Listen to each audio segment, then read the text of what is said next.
Good day, everyone. I am Maria Jacqueline M. Urbino, your reporter for today.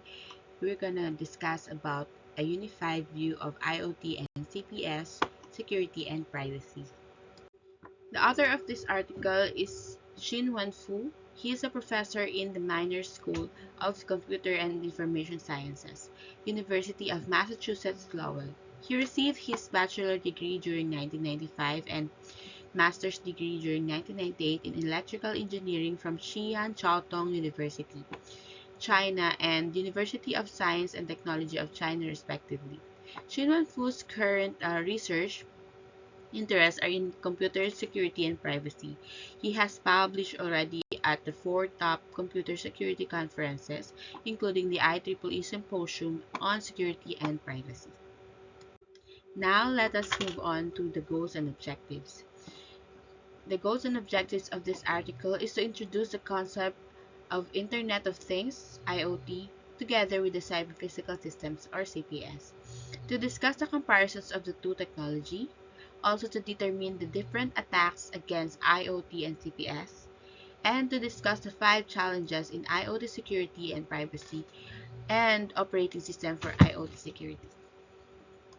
To answer this part, what were their methods in terms of but not limited to. The methods of this research mostly uses qualitative ways of collecting and analyzing data. Now let's discuss about the Internet of Things or IoT. Well, IoT is defined as a worldwide network of interconnected objects. Those objects can be physical, even virtual ones. An object shall be addressable, for example, each object can have an IP so that we can communicate with the object. So the key point here is the interconnected objects, which can be anything. It can be humidity and temperature sensor or smart plug, smart camera, and many other things. Those things generates data so that which can be uploaded into the cloud for further processing. In this way, things become smarter since we can make decisions based on the data. And now let's see this figure here. This is a low-cost air quality monitoring network.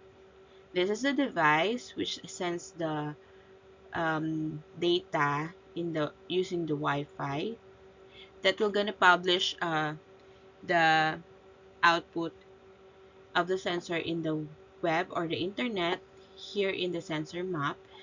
And now you can access it using your smart device. Well, it's just a connection um, using different kinds of devices. Um, well, actually, the air quality device itself contains a microcontroller, which is the ESP 8266, and the air quality sensor. The MCU reads the air quality sensor data via UART and sends the data out via its internal Wi-Fi chip. And what is the things in this IoT example of the air quality monitoring network? It is the air quality sensor which is connected via UART to a MCU with Wi-Fi. They use the MCU to read the sensor and send the data to cyberspace. Let's talk about the cyber physical system or CPS. It is an intelligent system in a computer system in which a mechanism is controlled or monitored by a computer-based algorithm. In cyber physical system, physical or software components are deeply intertwined, able to operate on different spatial and temporal scales, exhibit multiple and distinct behavioral modalities, and interact with each other in ways that change with context. In embedded system, the emphasis tends to be more on the computational elements and less on the intense link between the computational and physical systems. CPS is also similar to the IoT or Internet of Things, sharing the same basic architecture. Nevertheless, CPS presents a higher combination and coordination between physical and computational elements. So, as you can see here in the figure, in this example, a physical thing here is the damper, which can be used to the controller of the airflow. They also attach the actuator to the damper for the power control, which is on and off. And also, um, it can be controlled by actuator and thus the damper. In this particular case, the actuator supports the BAS protocol KNX and allows the actuator plus damper for the KNX. The network KNX devices, the controller has the network here, connectivity connecting to the internet through local networks and firewall. So it is a combination of a physical and network technology. Next, the combination or the unified architecture of IoT and CPS. The concepts of IoT and CPS have been evolving and converging. The interest in cybersecurity of IoT and CPS and particularly focus on the networking and computer systems. From the perspective of networking, IoT and CPS are similar. An air quality sensor without cyber capability may show readings on the display attached to the sensor.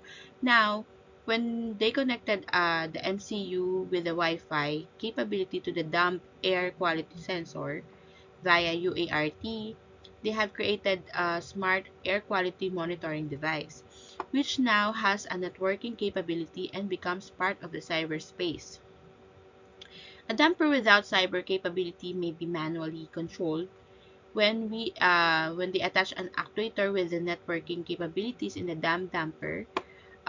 Since the actuator has a networking capability through the KNX module, they have the smart damper with the networking capability which can form a BAS network through KNX. When the actuator is connected to the controller becomes a gateway to the internet. In both examples, they added a networking capable module and other necessary components to the original damn things so that the damn things can connect a network and maybe communicate and or control the things remotely. The smart things can now form networks which do not necessarily use TCP/IP and may use particular protocols such as KNX and BACnet in building automation. The network can get very complicated given an application. For example, in a smart building application, there are many things such as heating, ventilation, and other conditioning devices. Those things can be networked together via building automation protocols. And however, if it is not a TCP/IP network, gateways are needed to the for the specific network to the communicate with the internet. As in the figure 3 here is already a unified architecture of IoT and CPS. You can see here that it shows that the unified view of the IoT and CPS architecture from the networking perspective. It is architecture that they have an internet firewall here internet firewall in local network or LAN controller and things. The things are connected to the controller via various IOs or an IO may have the or the network capability or controller uh, capability or not. For example, UART, it doesn't have the network capability while KNX has the networking capability.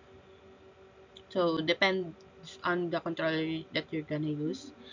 Um, if the things use network IO, these things can form a network on their own. Otherwise, things can form a network through the controller, which has the networking capability in general. You can choose for your controller for this. I guess the difference between CPS and IoT is the application. When we talk about the CPS, we often talk about the industrial control system or ICS, smart grid systems, smart cars, and smart buildings. The physical things in those applications are often large. When we talk about IoT, we talk about smart plugs, smart bulbs, and smart cameras, the physical things in such application are usually small. Because of the different physical things, the communication modules and actuators added to the physical things can be different for different applications. We use different hardware. Um, we may have different OS as well, software and programming languages to program the applications and devices. The networking may use a specific protocol on the common TCP IP. Now let us answer the research questions.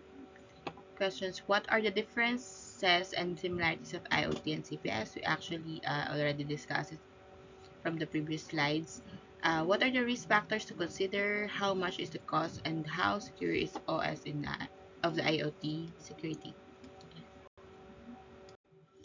Here are the risk analysis from a perspective of unified view. First is the hardware. The hardware can be attackers may attack the hardware input-output of a thing, since this is a physical thing. For example, an appropriate cable can be attached to the hardware for the purpose of accessing the firmware.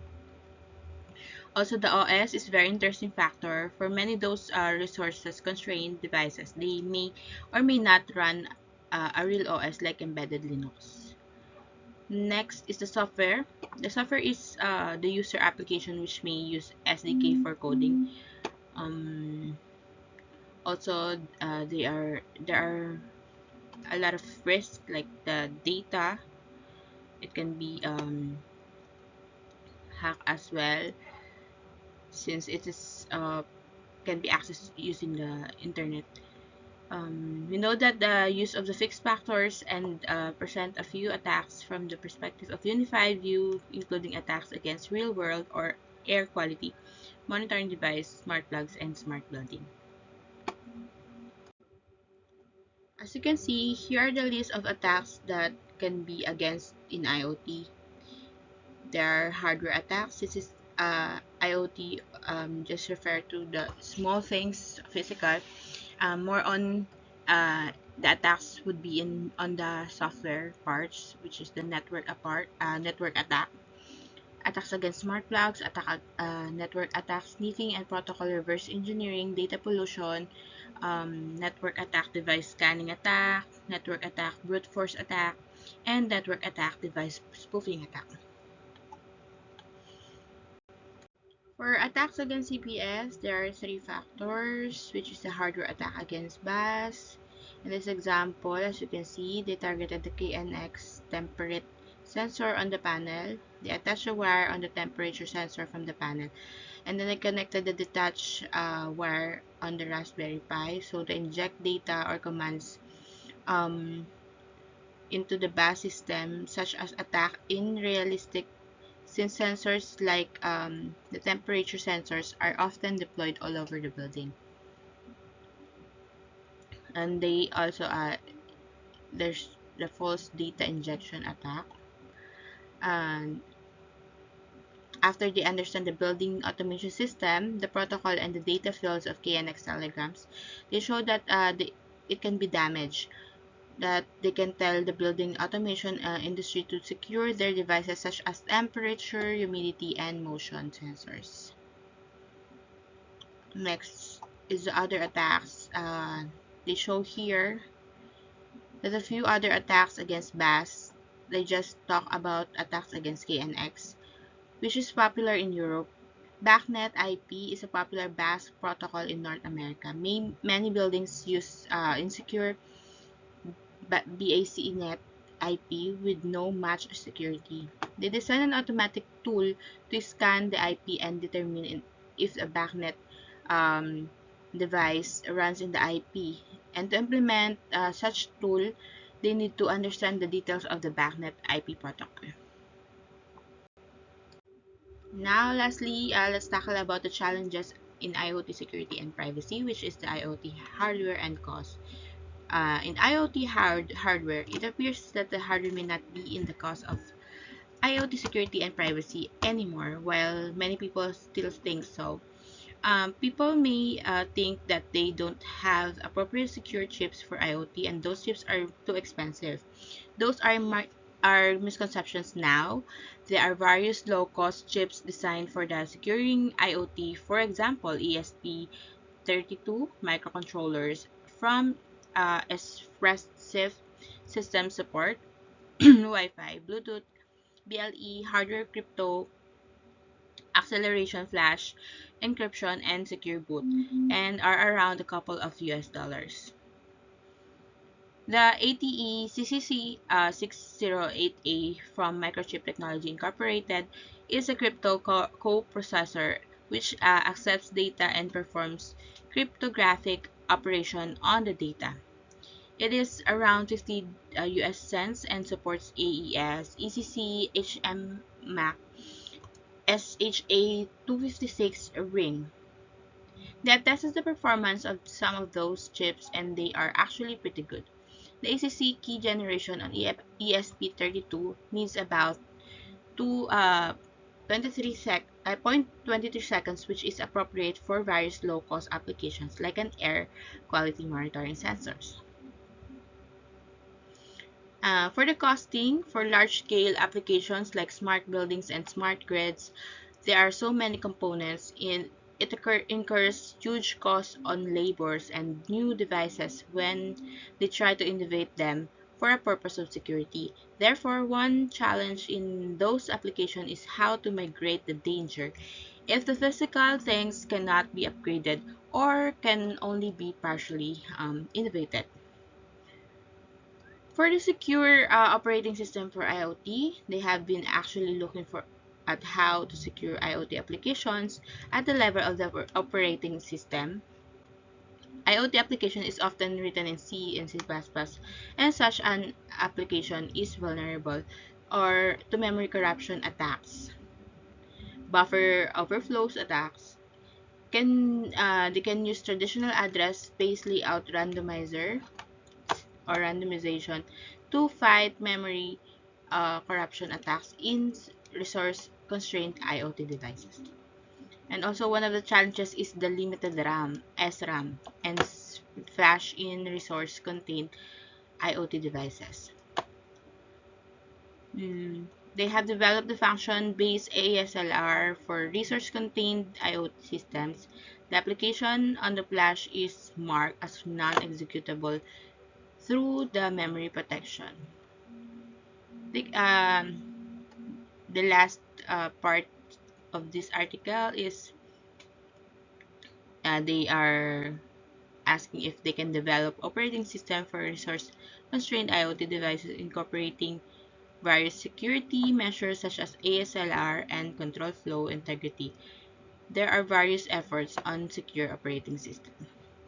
Yeah, my insight in this article is that CPS and IoT have similarities, a lot of similarities, but when it comes to the size or when you apply it in the industry, CPS is more applicable to when it comes to the physical parts, and for the IoT, it's enlarged on the software parts.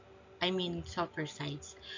They have strengths and limitations as well, but both of them are now usable for building a smart community or smart things. That's all for today. I hope you enjoyed the presentation and you gather some informations from me. Thank you very much.